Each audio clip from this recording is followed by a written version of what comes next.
Let's cover 100 important topic for NEET in just 100 shorts. आज के topic में हम कवर करने वाले हैं माइटोसिस। माइटोसिस को इक्वेशनल डिवीजन भी बोला जाता है बिकॉज इसमें प्रायोरिटी ऑफ सेल सेम रहती है, चेंज नहीं होती है। माइटोसिस के भी दो फेजेस होते हैं, interphase and M phase. Interphase में भी बहुत से फेजेस होते हैं। G1 फेज, जिसको गैप 1 फेज भी बोला जाता है, S phase and G2 phase. G1 phase में सेल मेटाबॉलिकली एक्टिव रहता है, साइटोप्लाज्म ग्रो होता है एंड एनर्जी प्रोडक्शन होता है। एस फेज को सिंथेसिस फेज बोला जाता है, जहाँ पे डीएनए रेप्लिकेशन होता है और एनिमल्स के केस में सेंट्रियोल डुप्लीकेशन भी होता है। एस फेज में अमाउंट ऑफ डीएनए डबल होता है लेकिन नंबर ऑफ क्रोमोसोम में कोई चेंज नहीं आता है। दैट मीन्स अगर किसी सेल में 2C अमाउंट ऑफ क्रोमोसोम है तो वो 4C हो जाएगा, लेकिन अगर 23 पेयर ऑफ क्रोमोसोम है तो वो 23 पेयर ही रहेंगे, उसमें कोई चेंज नहीं आएगा। गैप 2 फेज में प्रोटीन सिंथेसिस होता है। किस लिए होता है?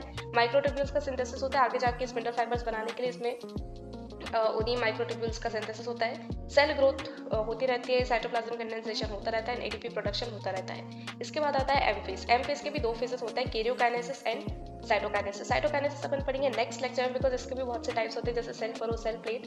अभी पढ़ते हैं कैरियोकाइनेसिस। इसके भी 4 टाइप होते हैं। पहला होता है, इसके भी 4 फेजेस होते हैं बेसिकली। पहला होता है प्रोफेज, जहाँ पे होता है condensation of chromosome. We all know कि साइटोप्लाज्म मतलब न्यूक्लियस में क्रोमोसोम ऐसे फ्री पड़ा होता है फाइबर्स के फॉर्म में, तो वो कंडेंस हो जाता है और बना लेता है क्रोमोसोम। इस फेज में सेंट्रियोल भी अपोजिट पोल पे मूव कर जाते हैं एंड सेंट्रियोल के अराउंड जो पेरीसेंट्रियोलर मटेरियल होता है वहां से एस्टर का फॉर्मेशन होना चालू हो जाता है। क्योंकि दो सेंट्रियोल है तो दोनों सेंट्रियोल के एस्टर को मिला के वी से माइटोटिक एपेरेटस। इसके बाद आता है मेटाफेज। मेटाफेज में जो क्रोमोसोम्स है वो अलाइन हो जाते हैं मेटाफेजिक प्लेट में, या फिर इक्वेटोरियल प्लेट भी बोलते हैं। ये इमेजिनरी है, रियल में एक्सिस्ट नहीं करती, बस हम इमेजिन कर लेते हैं कि जहाँ पे हमारे ये क्रोमोसोम अलाइन हो रहे हैं वो एक प्लेट है, वो एक इक्वेटर पॉइंट है, तो हम उसको मेटाफिजिक प्लेट या फिर इक्वेटोरियल प्लेट बोल देते हैं।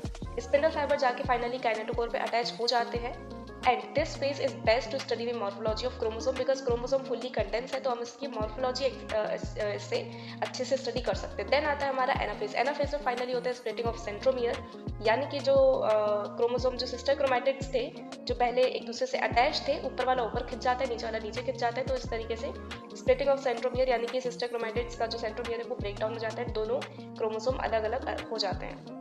ये फेज बेस्ट होता है स्ट्रक्चर स्टडी करने के लिए। IJ LV यानी कि कहाँ पे सेंट्रोमियर प्रेजेंट है, ये चीज अपन इस फेज में बेस्ट स्टडी कर सकते हैं। इसके बाद आता है अपना टेलोफेज, जहाँ पे कुछ नहीं बस डिकंडेंसेशन हो जाता है, सारे ऑर्गेनली न्यूक्लियर मेम्ब्रेन वगैरह रीअपियर होना चालू हो जाते हैं। बट सिग्निफिकेंस क्या है? Growth, repair and nucleocytoplasmic ratio. Nucleocytoplasmic ratio क्या आता है? बेसिकली सेल जब नया नया बना था तो उसका जो साइटोप्लाज्म और जो न्यूक्लियस का साइज था वो मतलब एक दूसरे को मैनेज कर पाते थे। बट जैसे जैसे सेल ग्रोथ होता है न्यूक्लियस का साइज उतना ही रहता है, लेकिन सेल का साइज हो जाता है बड़ा, बहुत सारी सेलुलर एक्टिविटीज होने लग जाती है, इंजाइमेटिक एक्टिविटीज होने लग जाती है, तो छोटा सा न्यूक्लियस उसको मेंटेन नहीं कर पाता है।